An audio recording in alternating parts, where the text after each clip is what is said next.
Games Workshop doit absolument, selon moi, revoir le codex Cult Genestealer, puisqu'il y a bien trop d'éléments qui sont très compliqués à sortir face à toutes les armées du jeu actuel. On est pourtant là sur peut-être un des codex les plus originaux en termes de gameplay au sein de Warhammer 40 000.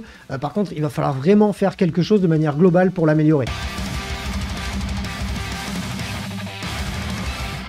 Et avant d'aborder le flop 5 de l'armée Cult Genestealer, je tenais à vous remercier pour tout le soutien que vous apportez à la chaîne. Je vous invite à vous y abonner si ça n'est pas déjà le cas, activez la cloche pour recevoir les notifications. Notez que vous pourrez me retrouver tous les jeudis soirs à 20h30 sur Twitch. Notez aussi qu'à partir de la rentrée de septembre, vous pourrez me retrouver en live sur Twitch les lundis soirs comme avant. J'ai vu que je vous ai écouté, j'ai vu que ça ne vous plaisait pas le jeudi soir, donc on revient pour les lundis soirs à 20h30 comme avant. Et si vous voulez aider le studio à grandir encore et encore, je vous remercie de continuer à commander vos figurines via MyHobbyPlace, le lien est dans la description. Vous pouvez aussi donner un coup de pouce au studio en faisant un don, en allant sur Tipeee ou encore en live sur Tipeee Stream.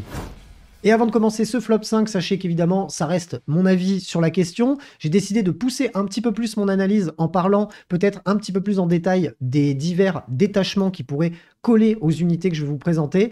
N'hésitez pas à me donner votre flop 5 dans les commentaires, on démarre de suite. À la 5e position, on va retrouver les acolytes hybrides avec les lance-flammes. Games Workshop a choisi de dissocier cette unité en deux entités propres, l'une se retrouvant dans le top 5 et celle d'aujourd'hui malheureusement ne passe pas le cut selon moi. Pourquoi? Parce que pour 150 points, vous allez avoir 10 acolytes de base qui eux, au lieu d'avoir des pistolets mitrailleurs, auront des pistolets lance-flammes, ce qui en soi n'est pas mauvais du tout, mais qui vont derrière avoir des charges de démolition uniquement. Ils n'auront pas le droit d'avoir les armes minières de corps à corps.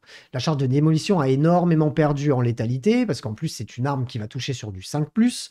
C'est de plus une arme à usage unique, et en voulant un petit peu mettre ça en pratique avec les détachements, les deux seuls détachements dans lesquels pourrait rentrer cette unité et bénéficier de quelque chose, ça serait l'Host de l'Ascension et la congrégation du Xenocredo. Le problème, c'est que c'est pas suffisant pour les justifier dans une liste d'armées. Je vous explique pourquoi. En tant que host de l'Ascension, on aurait la possibilité d'avoir touche soutenue et ignore le couvert. Le souci étant, c'est que sur des pistolets lance-flammes, touche soutenue, on s'en fout parce qu'on touche automatiquement, et ignorer le couvert, on s'en fout aussi parce qu'on l'ignore déjà de base. La seule intérêt de cette règle, ça serait de l'utiliser sur les charges de démolition, mais qui sont mine de rien qu'à usage unique. On pourrait tout de même combiner avec un stratagème qui nous permettrait de faire des touches critiques sur du 5 et non pas sur du 6, ce qui nous permettrait à chaque fois de faire de la touche soutenue sur les 5 et les 6, sachant que si on met le petit primus dans les squads, bah effectivement là on peut relancer les touches et ça devient un petit peu plus viable.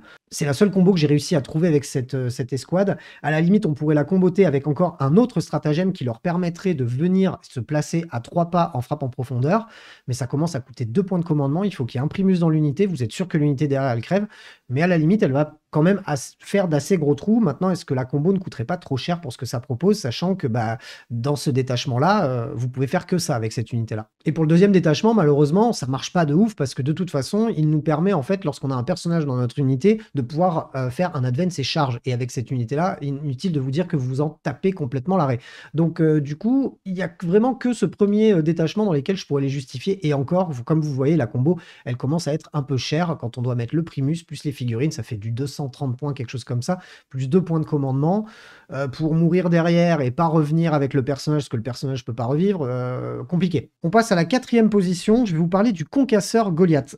J'aimais beaucoup cette figurine dans la précédente version, avant que le codex sorte, puisqu'on avait la bien connue attaque de char, qui était plutôt pas mal, en plus avec sa lame bulldozer derrière et sa capacité qu'il avait aussi à faire de la mortelle. On commençait à combiner un truc assez sympa avec de la capacité de transport pas dégueulasse, mais un armement assez anecdotique parce qu'on va faire quand même très peu de tirs. On est sur une figurine qui bouge de 12, qui a une endurance de 10, une sauvegarde à 3, 10 points de vie, un commandement à 7+, et surtout un objectif contrôle à 3. Ce qui est intéressant, c'est de la jouer éventuellement dans le détachement griffe pionnière qui va lui permettre de doubler son objectif contrôle lorsqu'il est à portée d'un objectif donc du coup ça passera à 6 et ça c'est plutôt pas mal. En termes de stratagème, malheureusement, hormis le fait de pouvoir soustraire un dégât lorsqu'on est ciblé ou encore avoir de la touche fatale, on n'a rien d'autre pour les synergiser avec quoi que ce soit. On est quand même sur 120 points, la figurine qui va faire au mieux des 3 tirs de laser minier et des petits tirs de mitrailleuse. C'est pas la folie. On a malheureusement une capacité de transport qui est que de 6 figurines, donc hormis y mettre des aberrants, et je peux vous garantir que vous n'avez pas envie de jouer des aberrants, je suis pas sûr que vous remplirez en fait ce transport-là. Peut-être à la limite avec des personnages, mais bon, et encore. Le problème de cette unité-là, c'est qu'elle a vraiment perdu cette capacité d'attaque de char. Non pas là, c'est pas sa faute, c'est parce que le stratagème a changé. Et malheureusement, à la limite, on a 8 attaques de force 10, PA-2, dégâts 2 au corps à corps, puisqu'il y a une lame de bulldozer, mais ça fera clairement pas le taf. Pour 120 points, je trouve que on va préférer jouer peut-être éventuellement pour 85 points le transport, qui lui au moins sera dédié à du transport, plutôt que ce concasseur Goliath qui, selon moi, il coûte beaucoup trop cher pour ce qu'il peut faire. 120 points, c'est trop cher. S'il était à 100 points, pourquoi pas, mais là, ça va pas du tout, selon moi. Malheureusement, sur la troisième marche de ce podium, on va retrouver une figurine que j'aime beaucoup, mais que malheureusement, je n'arrive pas à justifier non plus dans cette édition-là. C'est l'Abominant. L'Abominant, pour la simple et bonne raison qu'il n'a pas le mot-clé aberrant, donc il ne peut même pas bénéficier des bonus de l'armée du couvain biosanctifié, que je trouve très cool, qui permet en fait sur les aberrants, les biophagus et les Genestealers pure souche, d'avoir un +1 à la charge, et en plus de ça, lorsqu'ils ont chargé, d'avoir un +1 attaque sur leurs armes de mêlée. Le détachement est très très cool. Bon, vous verrez que malheureusement, ce qui peut constituer ce détachement, c'est pas les trucs les plus forts du monde. Mais l'Abominant, moi j'ai vachement de mal à justifier cette figurine qui coûte mine de rien 75 points pour pas apporter grand chose à une unité à laquelle il serait attaché. On aurait plutôt tendance à le jouer comme un petit missile parce qu'on pouvait le faire revivre, etc. Mais au final, pour avoir 4 attaques de force 12, PA-2, dégâts D6 +1, donc dégâts très aléatoires, j'ai beaucoup de mal à justifier cette figurine. Elle bénéficie d'aucune règle spéciale. Elle a tout de même la frappe en profondeur comme toute l'armée, mais elle a aussi une insensible à la douleur à 5+. Bon, le problème, c'est qu'elle peut être mise qu'avec des abominants, des aberrants, et le problème des aberrants, c'est que vous allez le voir, on va en parler juste après, et ils passent pas le cut non plus, ils sont trop chers pour ce qu'ils font. Donc j'ai beaucoup de mal à justifier ce personnage-là dans la liste, sachant qu'on a envie de jouer beaucoup de personnages en Cult Genestealer, on va être obligé de faire des choix. C'est pas un mauvais personnage, parce qu'en petit missile tout seul, il peut quand même faire 2-3 pastèques. Le problème, c'est qu'en fait, on a toujours bien mieux, bien plus intéressant à sortir, notamment le Biophagus qui apporte beaucoup aux aberrants. On a plus envie de jouer ça dans nos packs d'aberrants plutôt que l'Abominant. Je suis passé rapidement sur le personnage, parce qu'en fait, sur la deuxième marche de ce podium, on va retrouver les aberrants. Et les aberrants, ils portent très bien leur nom. C'est complètement aberrant. On est à 30 points le bonhomme, qui bouge de 6, qui a une endurance de 6, une sauvegarde à 5+, une insensible à la douleur qui est passée à 5+, 3 points de vie, pas d'objectif, enfin un objectif contrôle de 1 pour 3 attaques de force 7, PA-2, dégâts 2. On aurait éventuellement 4 attaques en le jouant dans le bon détachement et lorsqu'on aura chargé. Avec le Biophagus, on aura en plus de ça un bon bonus pour pouvoir les booster.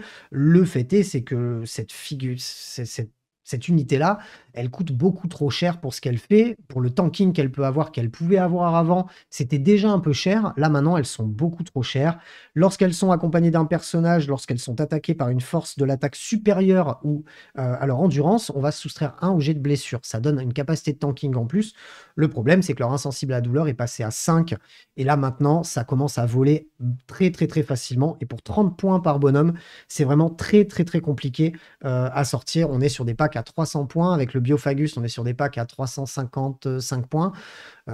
C'est beaucoup trop cher pour l'impact que ça va avoir sur la map. On va préférer jouer d'autres choses, des choses plus mobiles, plus impactantes, ou alors peut-être encore plus sensibles, mais qui vont remplir des rôles précis. Les aberrants, on n'arrive pas à leur donner de rôle précis dans cette écriture du codex. Avant, on les jouait un petit peu comme des enclumes, même si ça coûtait déjà cher. Là, maintenant, ils ont même plus cette capacité-là. C'est très, très, très difficile de les jouer et ça brise mon petit cœur parce que c'est une des figurines que je préfère dans ce codex, quoi. Et sur la première marche de ce podium de la honte pour le Cult Genestealer, je vais nommer la Magus. La Magus pour la simple et bonne raison que cette figurine est, comme beaucoup de sorciers simples, j'ai l'impression, dans cette édition de Warhammer 40 000, elle est inutile. Elle est littéralement inutile. Alors certes, elle coûte pas cher, hein, elle coûte, je crois, 50 points. Oui, voilà, 50 points. On est sur une endurance de 3, une sauvegarde à 5, une invulnérable à 5, 4 points de vie. Bon, on est sur un personnage Cult Genestealer basique en chips. Hein. Il est meneur. Il va pouvoir mener une unité d'hybride néophyte, d'hybride acolyte, d'hybride métamorphe. Ça ne sert strictement à rien de lui faire mener une unité puisqu'il n'y a aucun bonus à cette unité. Les seules choses que fait cette unité-là, c'est qu'elle peut éventuellement, grâce à un rituel psychique, pointer une unité ennemie. Sur un 1, elle prendra de la blessure mortelle. De 2 à 5, on aura un -1 pour être touché. Et sur un 6, l'unité devra choisir une autre cible. C'est trop aléatoire.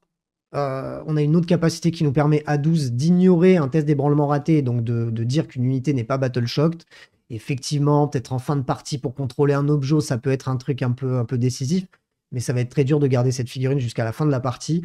Je vois vraiment pas son utilité, encore une fois, parce qu'on a besoin de beaucoup de personnages en Cult Genestealer pour performer avec ce qu'on a. On va pas prendre la Magus, on va prendre des Primus, on va prendre autre chose. Et donc du coup, la Magus se justifiera absolument pas. Dans aucune des listes, j'ai regardé tous les détachements, je n'arrive pas à la justifier dans aucun détachement de cette armée. c'est très compliqué pour la Magus, donc c'est pour ça qu'elle se retrouve en top 1, et je pense que vous serez nombreux à être d'accord avec moi. J'espère que cette vidéo vous a plu, si c'est le cas comme d'hab, vous mettez le petit pouce bleu, vous me rédigez votre avis dans les commentaires, on se retrouve très bientôt pour plein d'autres vidéos, d'ici là prenez soin de vous, salut les roommates.